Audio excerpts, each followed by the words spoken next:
Good day, ladies and gentlemen, and welcome to today's Institute of Financial Operations webinar entitled Finance Automation, Driving Financial Transformations. My name is Matthew Line, and I'll be serving as your host on today's session. At this time, we're going to go ahead and welcome our keynote presenter, Tim Woodhouse from Perspective Software. He's part of the strategic sales team and specializes in finance automation. Tim, we'd like to welcome you to the stage at this time. Matthew, thank you so much, and I'll say good afternoon to our attendees from Europe, and of course good morning to our attendees in the US. Thanks for the handover, Matthew, and welcome to everybody. So, a little bit that Matthew missed out on the introduction was the question posed by the slide, which is, are you innovating fast enough? And what I'm hoping to do today is share with you examples of benchmarking and where other customers, companies are, and also to guide you through a way that you can discover whether you have been innovating fast enough. So without further ado,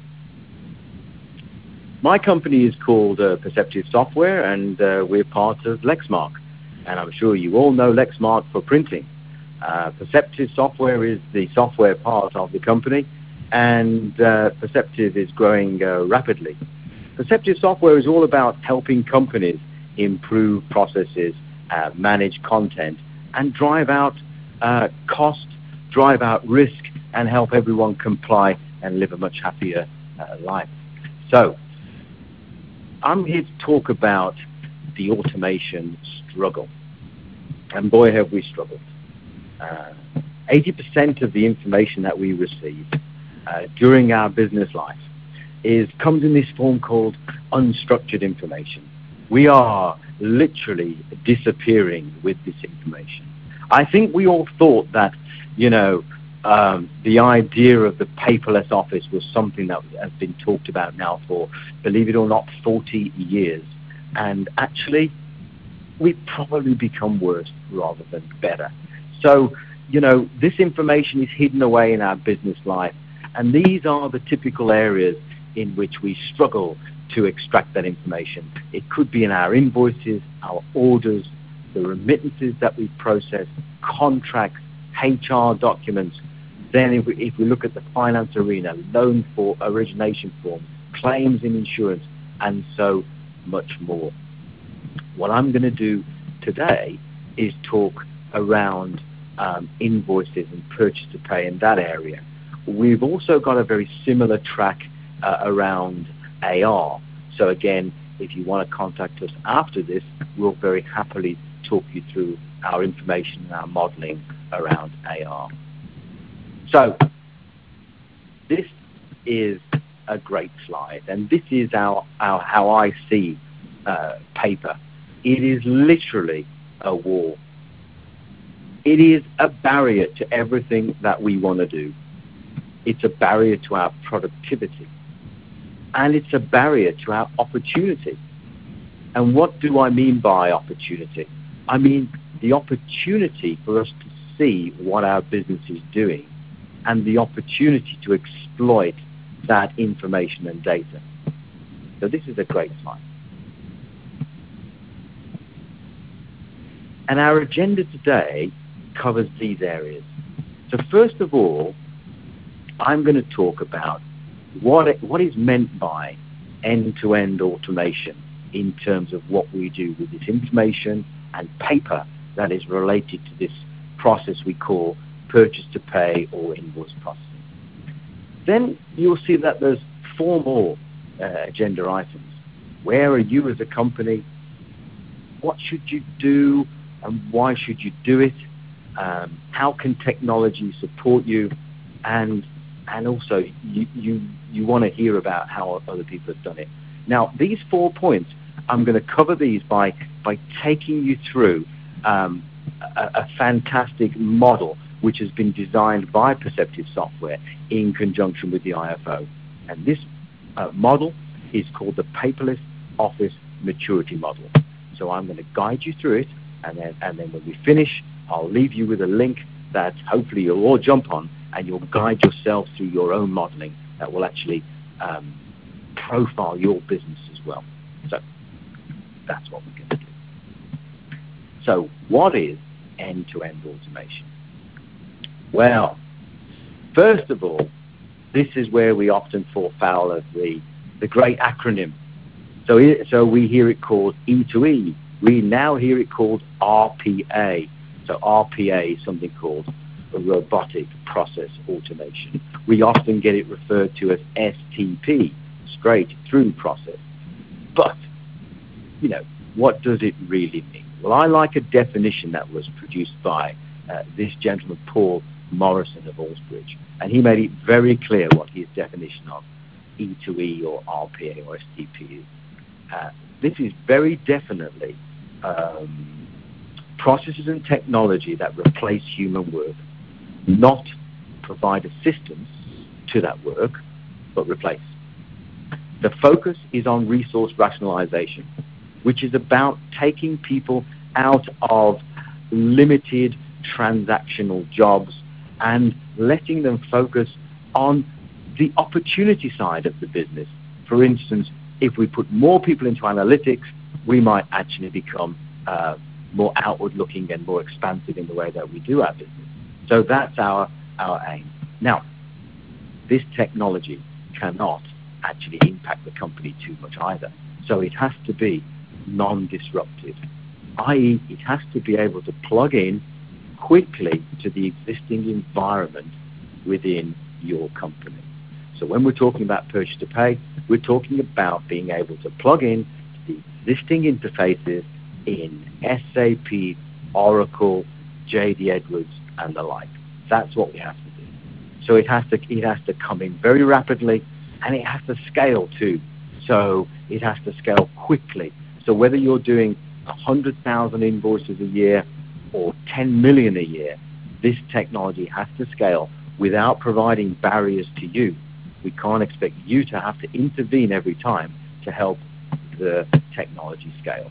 And again, you need to be able to enjoy rapid results and rapid return on investment. So therefore, this has to be implemented in numbers of weeks and not months. So that's the overall definition that Paul Morrison put out of what he believed was true E2E or RPA technology. Now, what I'm going to do now is just introduce you to a few organizations that we know that have invested in this very much. And I'll tell you a little bit about them too. And it's also called Guess the Logo competition time. However, there is no problem. The first one is Shell Oil. Now, Shell have been working in end-to-end automation for many, many years. In fact, we would say they were one of the pioneers in investing in true end-to-end automation of their global shared service community. And yes, global, meaning that that also involves investment in end-to-end automation in Asia Pacific. So therefore, yes, we're talking about those character languages. So Shell were one of the first ones to walk with us down that road and actually automate things that we really did think at one point were almost impossible. Now, for those of you in the United Kingdom, you will recognize this. This is our government health service, which we call the NHS. For those of you in the US, you may not know, but this is our health service.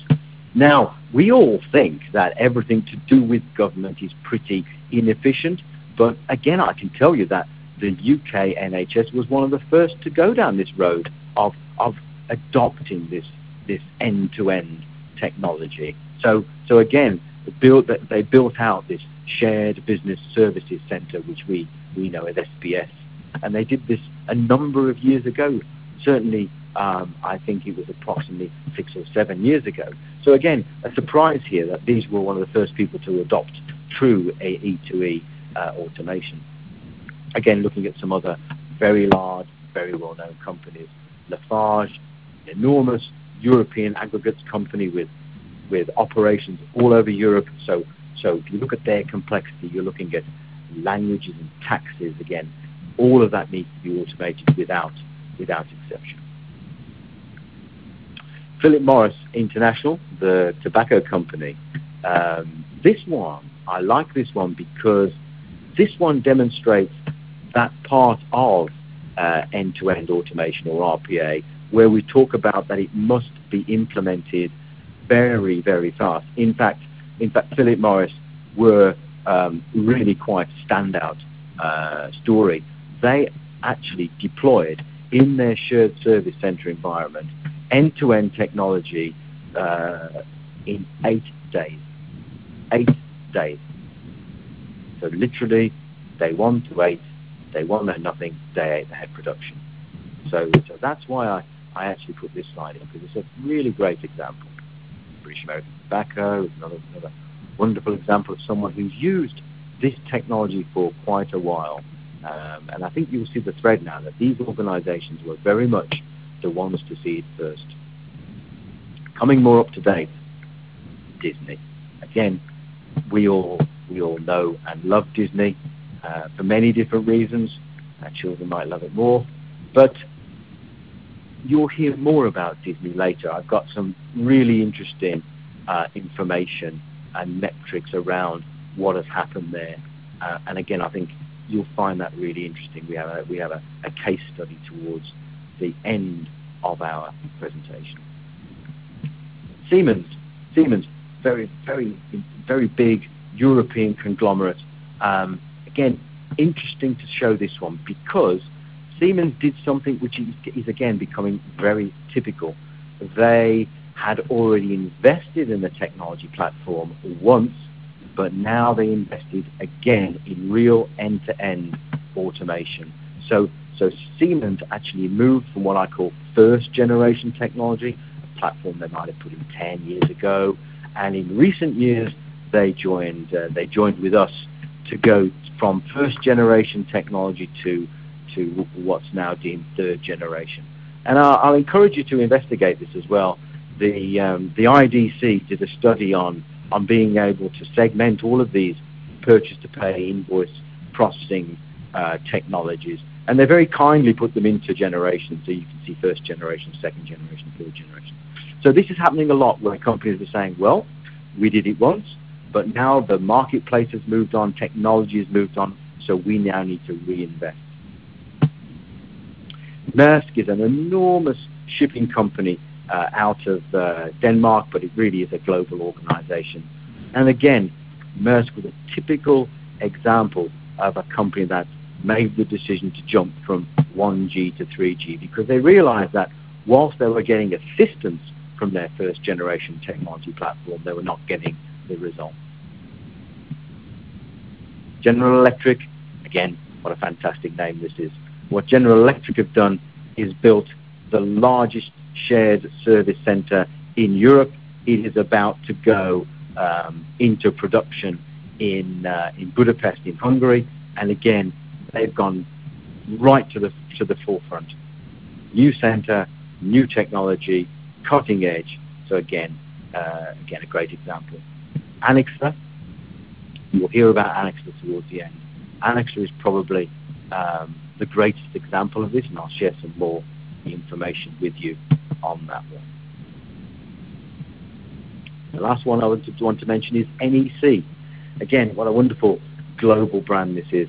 But the reason why I mention NEC is the fact that, you know what, don't be scared if you think that you can't play in this arena, because the situation at NEC, i.e. the size and scope, wasn't that large. But still they wanted to make sure that they were cutting edge. So please, don't take what's said on this webinar and think, oh, my company must be too small. I think you'll be very surprised how reachable this is for probably almost everyone on this webinar. So that's why I put NEC in, because it's relatively small, it's a great organization, but the actual job in hand is relatively small. So, we're going to turn it over to you a little bit now. So where are you now? And what you'll see is that during this webinar, we'll ask you a few questions. And when we do that, I'll hand the polling issue over to my colleague Matthew. But what we want you to do is respond in your genuine feelings as to where you think you are. So, first of all, we'd like to pose our very first question, and you'll see where these questions are going as we build through this modeling exercise. So the first question is, where do you think your organization is on a 5-point scale when you think about how you do invoice processing? So, for instance, are you a manual solution, a paper-based solution where the paper is laid out in front of the operator and the operator inputs the information, the paper is stored away in some sort of storage or box?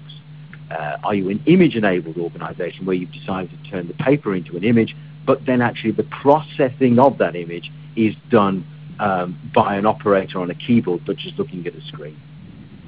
Moving up the scale, are you workflow-driven?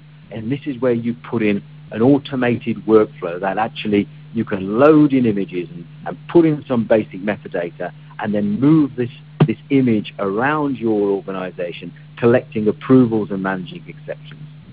Then we're getting towards the top of the tree. Are you E-enabled, where you've made tremendous advancements in adopting very up-to-date, very cutting-edge invoice processing technology? You're very aware of your KPIs and benchmarks. And again, number 4 and number 5 are very close. Number 5 is the virtual extension of number 4, where you become completely paper-free. So Matthew, can I hand this over to you to actually control the poll and give us some results? Absolutely. So as Tim mentioned there, please go ahead and select from one of the radio button options there. Be sure to click on that submit button that you'll find in the center of your console. That'll allow us to collect those results. We'll give you just a couple more seconds before we push those out.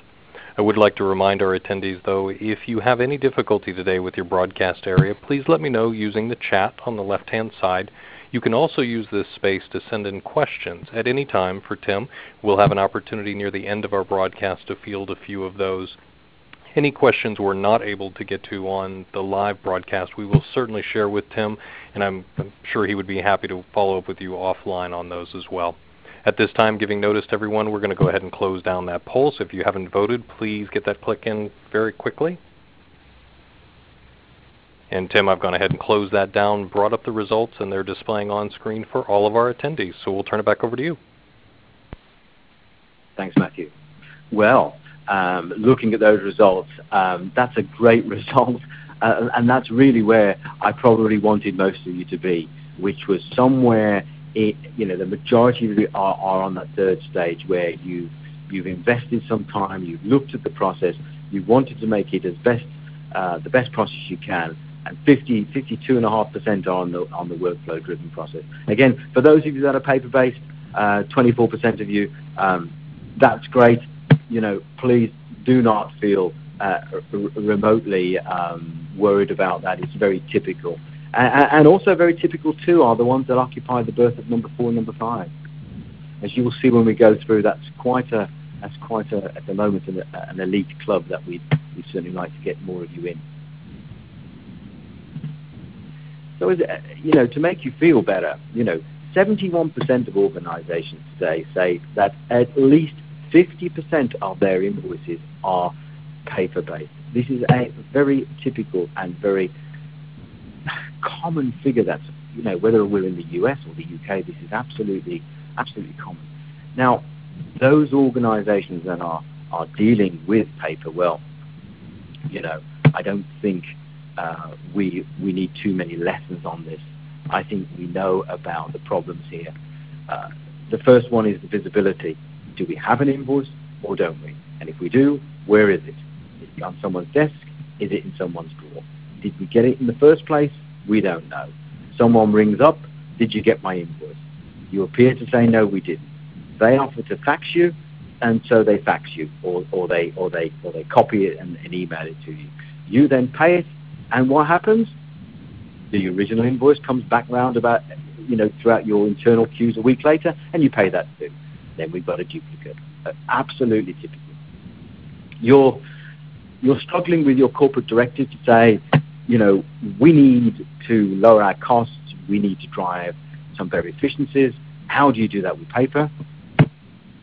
Actually finding information and managing this physical paper is really difficult.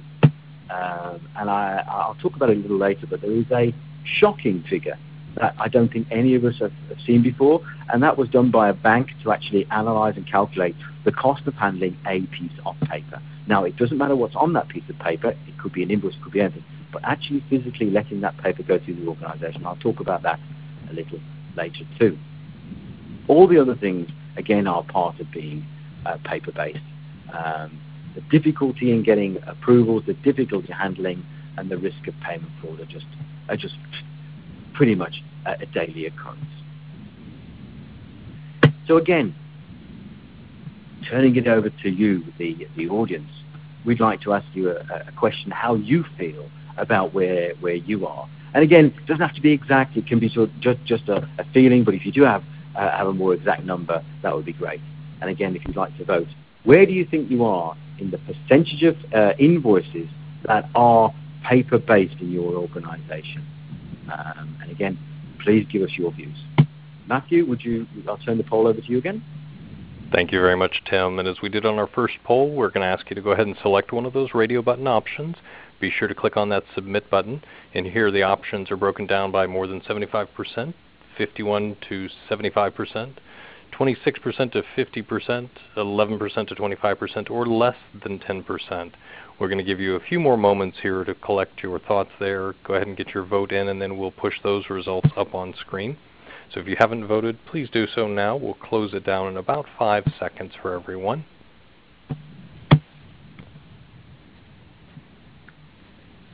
And at this time, I want to give notice that I am going to go ahead and close the poll. We'll bring up those results here in just a moment.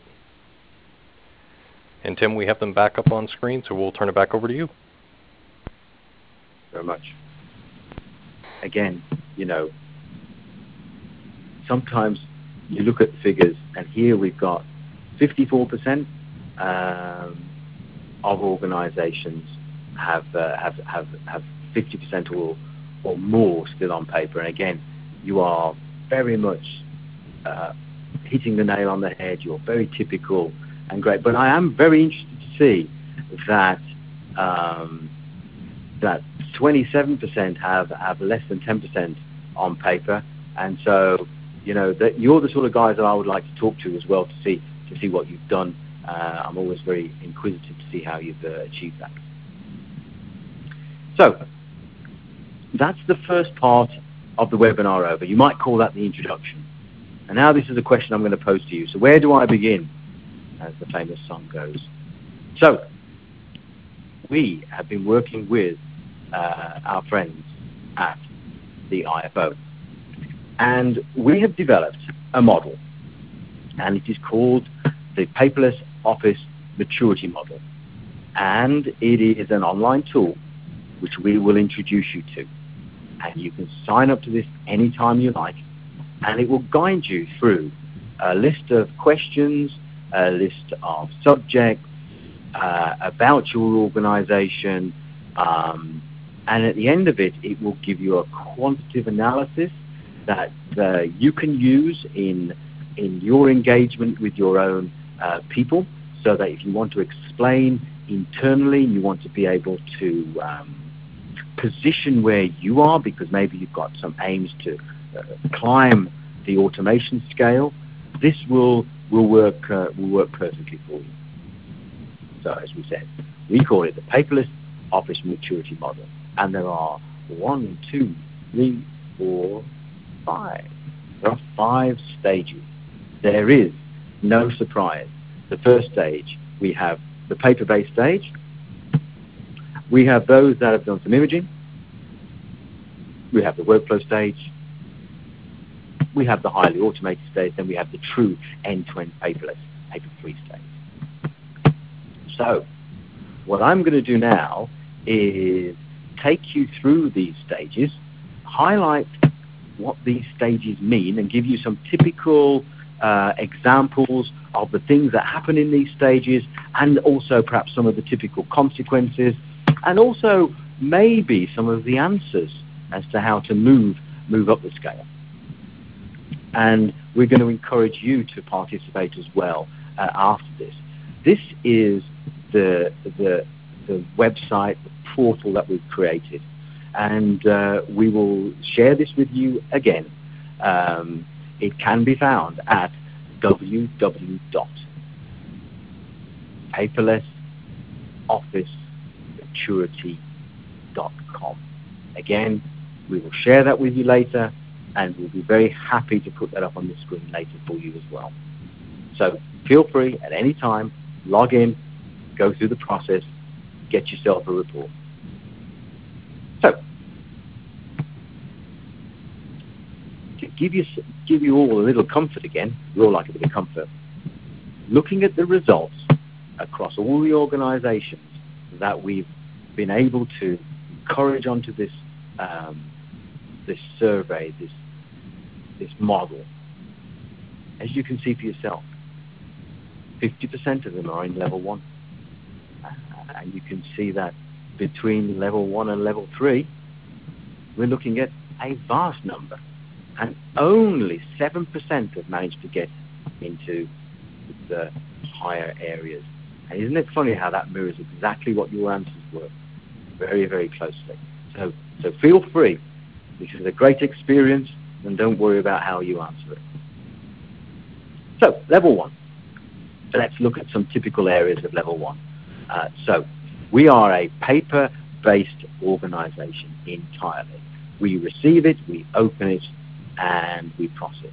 The big warning sign here is, you heard me mention earlier, is that this is the opportunity for lost data, lost invoices, and duplicate payments more than anything.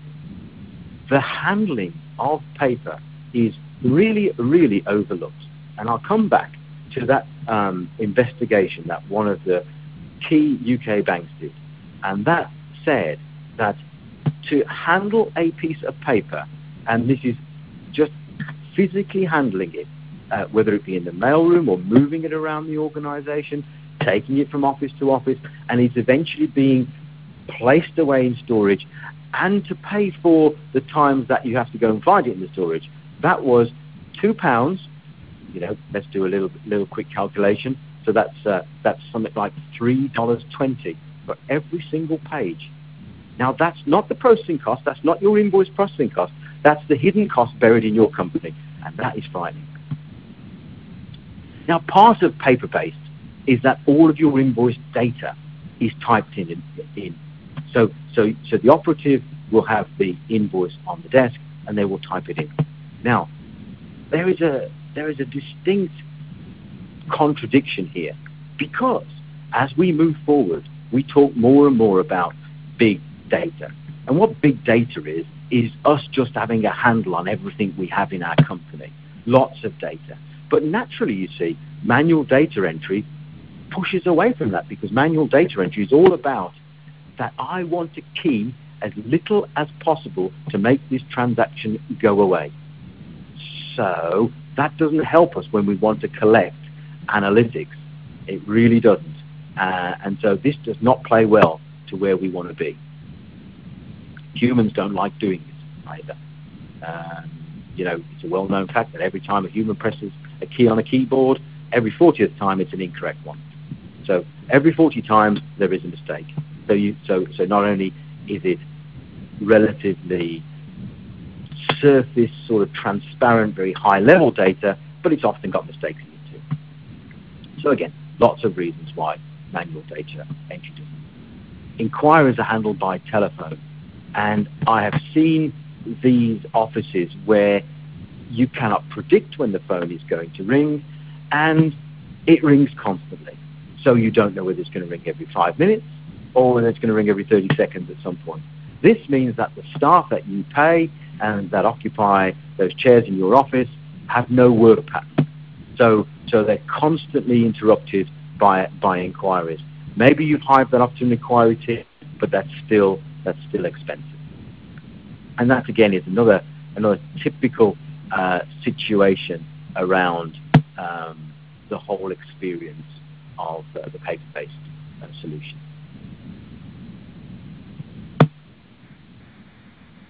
Again, I'd like to share this with you to help you all again look at how the market is.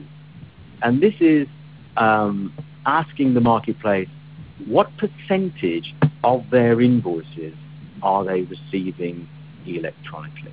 Now, I just want to bring your attention to that 19% of organizations have managed to get to a penetration of 21 to 30%.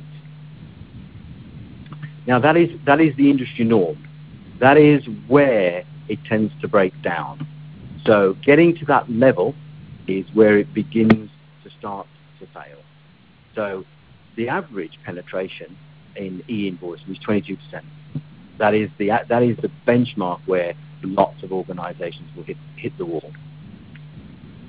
So what we can see here is that more than half, 64% of our respondents, have more than half, the majority of their invoices, still on paper. And again, we're not particularly surprised about that. If we look at the other end of the scale, those at the very top, there are those that are achieving 70% and above. There are very, very few. However, if you think about it, if you're a large shared service center and you still achieve 70%, then you're very likely to have anything up to 300,000 invoices, 30%, still hanging around on paper, costing you an awful lot of money. Now, those, again, to highlight those at the very top of the tree, those that are in the 81 to 90 and above, typically those are retailers, and typically they have been very successful in EDI for a portion of their business called GFR, goods for resale. So they've been very successful. Manufacturers in their manufacturing or stock area, they've been very successful too. But again, those companies, as soon as you bring them into their non-stock areas, or in the area, or if you talk about retail, into what's called GNFR, goods not for resale, then they have not been successful at all in promoting the electronic world there. Let's move on to level 2. So what does level 2 look like? And again, I don't think you'll be surprised by this. This is where people have taken some very sensible, some very quick, and some very easy wins. So for instance, we've said, we want to image this paper. We're not going to do anything else with it. We're just going to turn it into images at the point of entry, perhaps, of our organization. And what's going to happen there is that we're then going to be able to much easier move this image around our organization. So in image-based processing, it's recommended that we do this thing called front-end imaging. And we'll look at a comparison later. Front-end imaging means that you capture it at the point of entry to your company. However, there are far too many, and I've got some statistics for you later, who do back-end imaging. Now, back-end imaging still puts us in the place of lost invoices and duplicates, so we don't cure that. What happens then is that we're looking at this image on the screen, and our operatives are, again, keying the data from that image. So we've got probably a slightly more secure process, certainly a more efficient and easier movement of this invoice around the organization, but we're now beginning to get into the same issues. We're back to manual data capture, which doesn't assist us in our company's aim to have a better view on what we're doing, this big data idea. But one thing it does do, it allows us to get an easier way of approving our invoices. And again, these organizations can do this at zero cost by doing this. So now I've got a paper image, I can get an approval on my email. So I build on my email system a set of typical email approvals within the body of an email. So I can move it around the organization. I don't have to send the paper off in the brown envelope anymore. I can send it across to Matthew. Matthew can see his image because it's attached to his email, and he can send me a note back saying he approves. So again, easy wins, great. But again, inquiries often handled by telephone, We haven't done anything there. We have still no view on data. So our reporting is often manual, slow, and very almost skimming across the surface. So again, some inroads, but perhaps not enough. This is looking at the broad spectrum of those that scan, and I want you to look right across to the right-hand side. So if you look at the ones at the top graph, that relates to back-end scanning, and you can see that back-end scanning outnumbers front-end scanning on a ratio of 1.5 or 1.5 to 1, so 3 to 2. So, and again, back-end scanning has all of the inordinate risks that actually paper processing has. So again, we would say if you're going to go image-enabled, please make it front-end scanning. Scan it at the moment it comes into the organization. Now we're getting into the level where most of you are. And this is probably where I would have expected you to be too. So level 3, you are workflow driven. You've now taken an electronic workflow. So you've already accepted that you're image enabled and you're going to process through your workflow. So here, this was often thought for many years as the automated process before levels 4 and 5 came along. So let's look at a typical example of someone in this area, and we'll bring a case study up in a moment. This is no doubt a much better place to be. You've got an electronic workflow which is moving work around your organization. You've got approvals built in. You've got approval management built in. So for instance, approval limits are now in this system. So I can't approve an invoice that's out of my limit. I'm probably using some form of OCR technology as well, usually from the first and second generation technology. So we're getting some what's called workflow assistance tools. The OCR is acting as a workflow assister. But the workflow itself has been very successful. There's no doubt about it. This helps pretty much eradicate lost invoices and duplicates. Reporting too has improved at this level. So again, those of you that have taken this decision, you're in a fairly good place. And here we've got lots of reporting generated directly out of the workflow platform, because now we're getting a bit more data around what our workflow process looks like. However, we're still in the dark about the true data because the level of data that's been taken from the invoices, either manually or from rudimentary OCR platform, is still very surface orientated, or to use the languages within an invoice, header level based. But no doubt a better place to be. Again, this is interesting as well. When we look at this area of clients, we find that even though there are opportunities to use automated reporting and to use data better, still 75% say they haven't actually gone down that road. And 25% are enjoying that. Moving over to the graphic on the right, discount management. It doesn't really surprise me, this mix, with 75% saying they have not looked at it at all.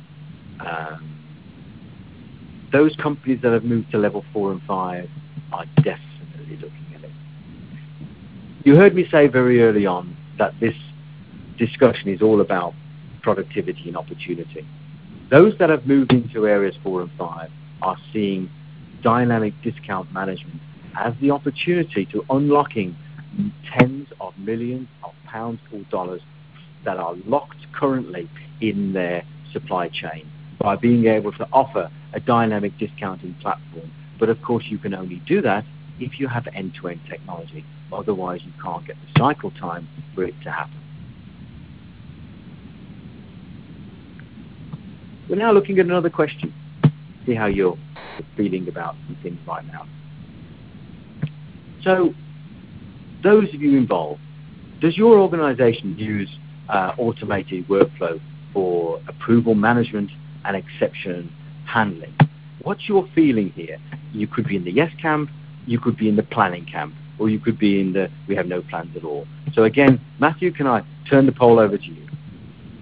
Tim will be happy to, and we've got results already coming through, so our audience is getting well trained on how to participate in these. We thank you for that. I want to just take a moment while you're completing this polling question to remind you that if you have questions that you would like to send to Tim, please go ahead and type those into the chat area on the left-hand side of your screen. Be sure to click on that send button so that we receive that. We're collecting them, and we'll be able to field a few of them near the end of our session today. We'll go ahead and give everyone notice that we'll close the poll in about 5 seconds, so please get that vote in. Click on that submit button, otherwise it will not come through. And we'll bring those results up on screen here in just a moment. And with that, I've gone ahead and closed down our poll, brought our results up on screen, and Tim, it looks like we got a clear front runner this time, so we'll go ahead and turn it back over to you. Thanks, Matthew. Oh, absolutely. I mean, this follows the polling that we've done all along.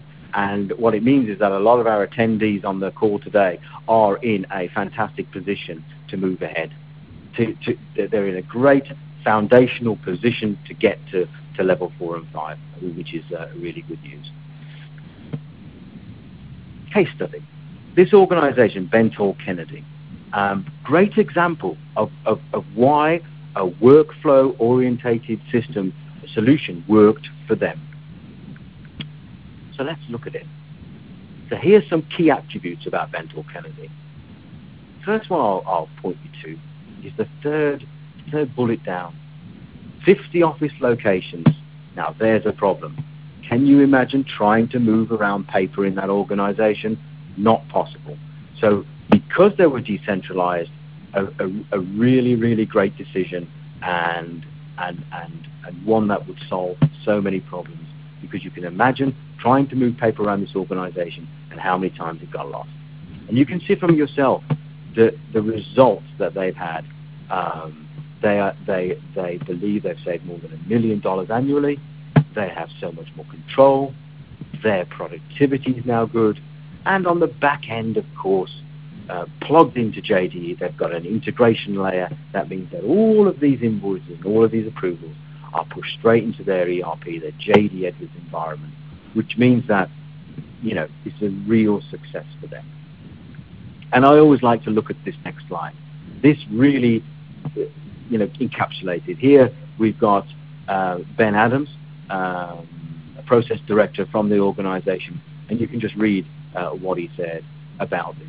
It has improved them no end, and it'd be interesting to see whether you all feel like that, and did your move into this workflow area make you feel the same? Because most of our attendees today are in this position. We're drawing to the close now. We're in the exciting area. Level 4. What does level 4 look like? Okay, so level 4. We've now entered the land of the E2E, or the robotic process automation, the RPA world, where end-to-end automation is the norm. We might even be getting towards paper-free here. No paper at all. Now, that doesn't mean that we're all on electronic invoicing. What it means is that we've used very clever tools to actually allow us to receive vast quantities of invoices as email attachments. And using, some robotic processes, we're able to grab these invoices directly from your mailbox and whisk them through the system. And this means that we now have a really slick, touchless process for these semi-electronic invoices. And that's a great step forward and a real opportunity to drive paper out without hitting the brick wall that has been conversion to EDI or e-invoice. We're very probably using something called intelligent data capture, or in the industry known as IDC. This is the third generation technology that I talked about. It is way, way, way off traditional, let's call it OCR solutions and the results associated. IDC delivers the best automation results that is possible on this planet today. There is no debate about that. And some of the processes that are delivered via the IDC platform are quite amazing too. The ability to process purchase order invoices and actually connect the purchase order lines to the invoice lines. And we call this PO line pairing or connecting. Now, this is not easy, particularly if the unit price, the quantity, and the line price are the same. How do you differentiate between different lines? The use of this type of platform can actually do that by using some very sophisticated algorithmic processing.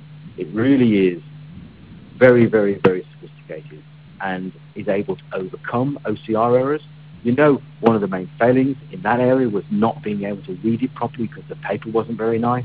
Again, IDC can almost second guess what the content should have been, and it can score it against the likelihood. So again, you overcome these stoppages that actually slow you down. Self-service portals for inquiries. Major shift. Stop that phone ringing. This is a really important thing to do. I looked at one client that had 30,000 inquiries by telephone on 600,000 invoices processed per year. 30,000 times that phone rang. That is incredible. So that client was an ideal candidate to move to self-service. On self-service, you expect your supply base to come in and check their invoices. Have they been processed?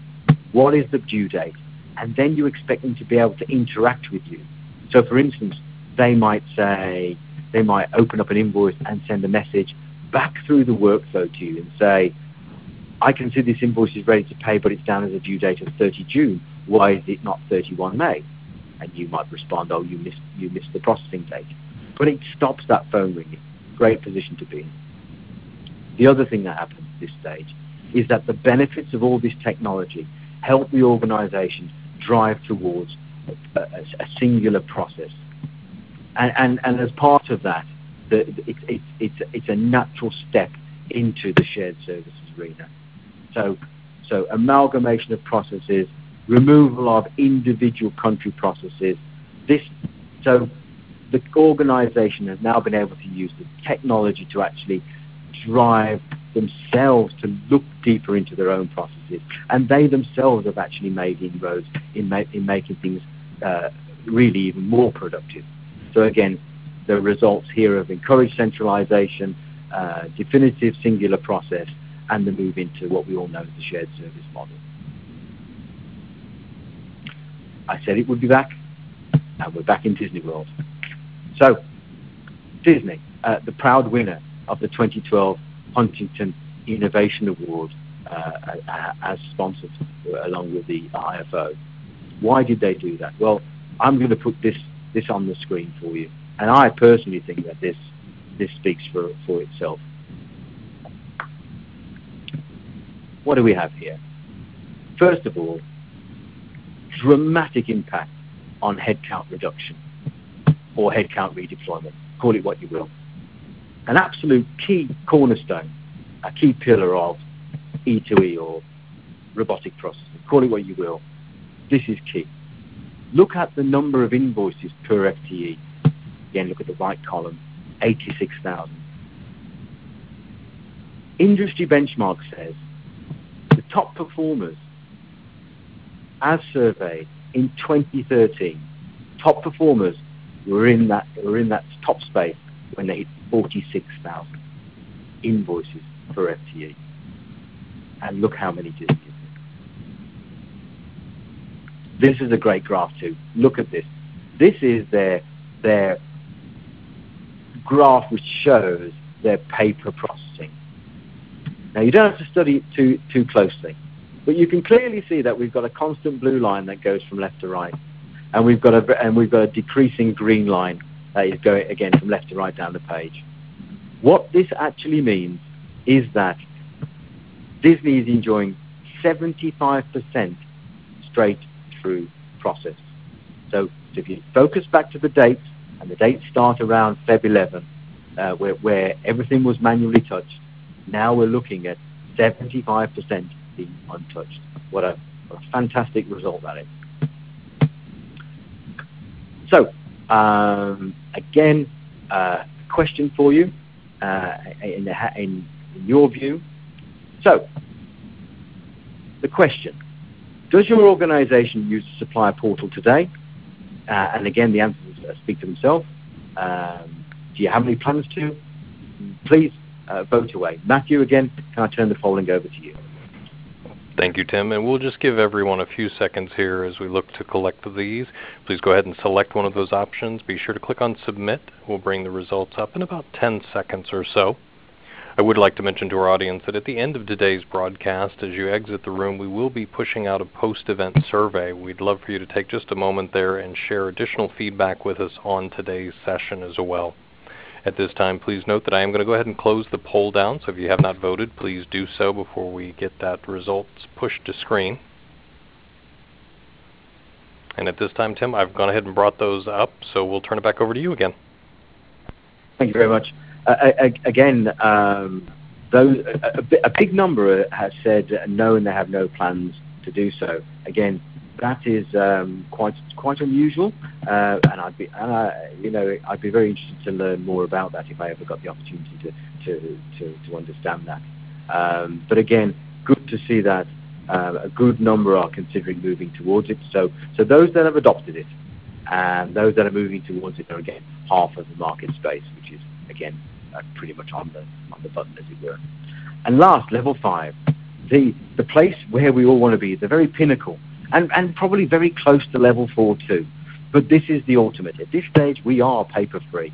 We have made as big an impact as we can in terms of EDI. We may have hit the wall at 22% or even done better and got to 50 or 60%. But the other part of our business we've been able to put into an electronic form, more than likely is automated PDF processing. So here we are really now completely actual physical paper free. We've been able to work with predictive analytics for the first time. And the reason why these type of organizations have been able to do that is because of the type of platform we talked about in level 4, this IDT platform, which literally hoovers up, sucks up all the data from the page, whereas we would never hand key that. Literally every single element, every single line item is taken, and that's then saved away in the database for these wonderful analytics tools to pore over. So not only are we talking about invoice data and field data, we're talking about process data. How quickly did we manage to process an invoice? If we were not able to process it, what were the typical obstructions that caused us the problem? Again, analytics is going to draw this out, and we're going to go away and fix those issues, because like most things in life, if we can see and understand the issue, we can fix it. So we've coined a phrase on this. We call this dark data, and most organizations have not been able to shine a light on this dark data. And it's this dark data that you usually cannot see and you cannot find. And it's this data that is driving the way that we become much more aware of what we're doing. We're able to predict what we're going to buy and how we're going to handle it. This really is one of the key factors of being in level 4 and 5 is you know everything. And that is pretty much a unique position to be. So it's a very, very powerful area.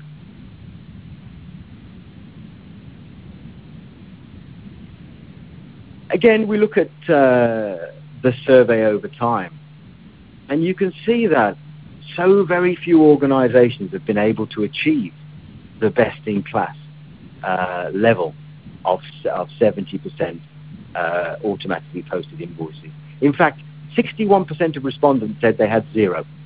Zero invoices were end-to-end. And you can see that those over 70%, if I can do a quick calculation on percentages, only numbered 7%. But again, that is where the top quartile is.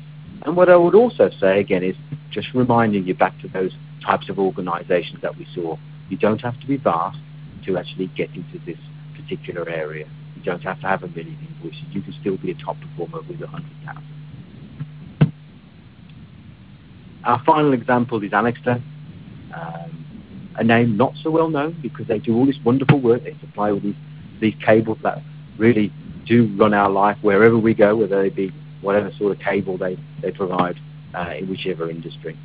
But the key thing I want to talk about here with Anixter is look to the right-hand side, look at the panel. That is staggering. Of their purchase order-based invoices, they've hit 92%. 92 out of every 100 invoices is automatically processed without a single human touch. That is remarkable and a fantastic result. And even the much more complex and much more difficult freight invoices, they've managed to hit 74%. So Anixter really are a top achiever, no doubt about that. We're drawing to the close now, and really what I wanted to reiterate was that this is a journey to become paperless. I was very impressed during the poll that many of you have done the foundation work and are already at level 3. This is a great springboard for you to springboard your way into areas 4 and 5. There was a significant number of you that were in level 1, and what I would really encourage you to do is join us on this model and use it yourself as a way of demonstrating what is possible within your organization and helping you move up that tree. Remember, you can go from level 1, 2 to 3 without much difficulty. So I really encourage you. And here we've talked before about the processes and what the levels are. And again, I would encourage you to go to the site. We'll say it again, and I'm sure we can remind you again towards the end. www.paperlessofficesurety.com. And remember, you'll get the report as well. You'll get, at the end of it, an analysis on the screen that tells you exactly where you are. And for keepsake, you'll get a report as well. You'll get an email that gives you the report that you need, with all the data that you need to use internally to help drive the improvement that I know that you all want to make. And the very last question, very simple question with some very simple answers. A straw poll that says, of our audience today, where do you fit in this invoice volume? Where do you fit? So I'll turn it over finally for the final time to Matthew before we close. Thank you very much, Tim. And as we've done before, folks, you can go ahead and give us the information there very quickly, and we'll go ahead and bring those results up on screen, and then we'll begin kind of closing down, have an opportunity for some questions near the end of the session as well. So for those of you that have gone ahead and voted, thank you for that. We'll bring those results up in about 5 seconds or so. Also, it's worth noting that, as Tim has mentioned, a great website there. I've gone ahead and pushed that link through to the chat area for you as well. So if you want to copy and paste that into your browser, you'll have an opportunity there to check that out after today's broadcast as well. Tim, I've gone ahead and closed down that poll, brought up those results up on screen for you there. So we'll turn it back over to you for maybe some closing thoughts. Thanks, Matthew, and thanks, everybody, and thanks for your time today. I hope you'll all jump on the model. I hope you use it. I was really encouraged by the polling. It really reflected where I'd hoped you all to be. And even this final poll, again, I'm very, very encouraged by the results here, where I expected most people to be. I can see that I've got roughly 50% of people are in the 50 to 500, which is pretty much what I expected of our audience today. So thank you very much. We have one more question, and it's about your early assessment. So although I'd encourage you to use the model, if you were to take a very early assessment as to where you are, where would you say you are?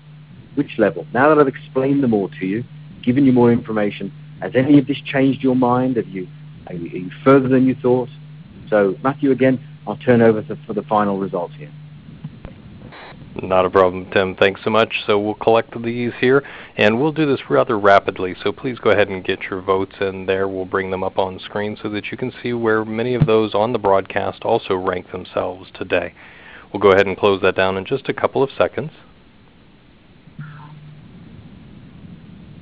And here we go, Tim. We'll go ahead and bring those up on screen, and we'll come back over to you again.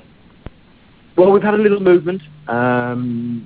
The paper-based solution has gone up a little, but it's remained pretty constant. The majority of our colleagues today are, as I said, in the third tier, which I believe is fantastic position to move forward. So that's great. So finally, bringing you to an end, I want you to remember three things, if you can. What you can see in front of you is a very long road. And this can be a long road. It's about a journey. It's not about being able to leap definitely to stage 5 immediately. It's also not about wondering as to whether you can make it. So it is a journey. Paperless AP is a journey. And like every journey, we probably have to start at some point. Reducing the focus on the transactions allows us to focus on the value. You remember I said that we really want to stop people doing repetitive jobs and keying information. And what we want is technology to do that. And what we want then is to be able to expose this data, this dark data, which will enliven your analytics platforms to allow the people to do what people are best at, which is evaluation and decisions around value, opportunity, and forward thinking. That's really where we are best suited as human beings. And really, as we've designed this model, is to help you know where you are, and also as a tool to support you in your organization when you want to convey to others where you are. And that brings us to a close today. So, Matthew, if you have any Q&A, I'd be delighted to help. I know we're on time, but if we have some, lovely. Thank you very much, Tim. Yes, we'll take a couple of questions here briefly, but we do want to remind the audience that today's session is recorded. A replay of it will be made available so you can share it with your colleagues and peers. Look for information on that in your inbox as we look to put that out there within about 5 business days of today's session. So, Tim, I'm going to jump into a question here that we had an individual write in to ask. Does the offering that you're kind of talking about here also bring into account or work with solutions for travel and expenses as well? So how can that be kind of folded into this vision and the maturity development that you talked about earlier? On T&E, I think it's a situation to look at as to where you are as an organization. If you have a T&E process that's very manual today, and maybe something like Excel-based, then absolutely we can take that current process and we can move it through to extract the data, take decisions upon that data, send it to your manager, they can see it and they can approve it.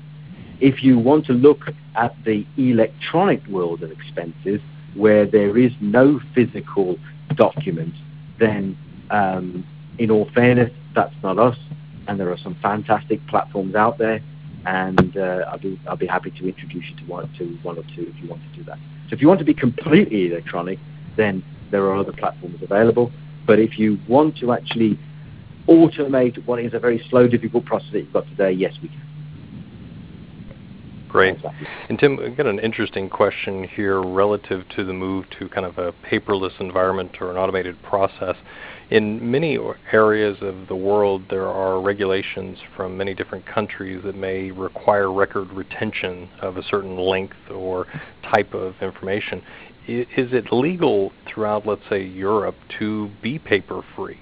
Or is there requirements to maintain some of these records? And what do you see relative to those particular pieces there?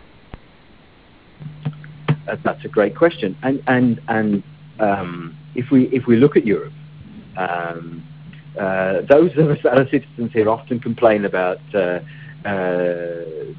EU, the organisation which we're all part of. But they have done a great thing. On the January the 1st, 2013, so we're now more than nearly 18 months into it, they abolished any obstacles against the processing of an image-based PDF invoice. The rules were called the equal treatment rule, which says that I can not give you any more obstacles when you process a PDF than processing paper. So what that means is that from the 1st of Jan, everyone in Europe or in the EU was perfectly entitled to never see a piece of paper again, completely legally, completely. I do respect that other jurisdictions are slightly different, and we have to take those on a one-by-one basis. Great. Thank you very much, Tim.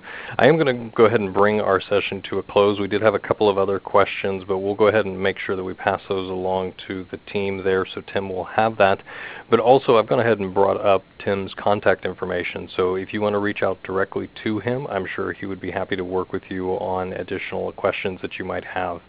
With that, we'd like to take just a moment to remind our audience that, again, today's session was recorded. A replay will be made available to you. We'll also have that post-event survey as you exit the room, and we ask you to just take a quick moment there and share some feedback on today's broadcast. I'd like to thank Tim for sharing some great insights and information with our attendees today, and we'd like to thank all of our attendees for joining us on the broadcast. With that, we'd like to wish you all a great day.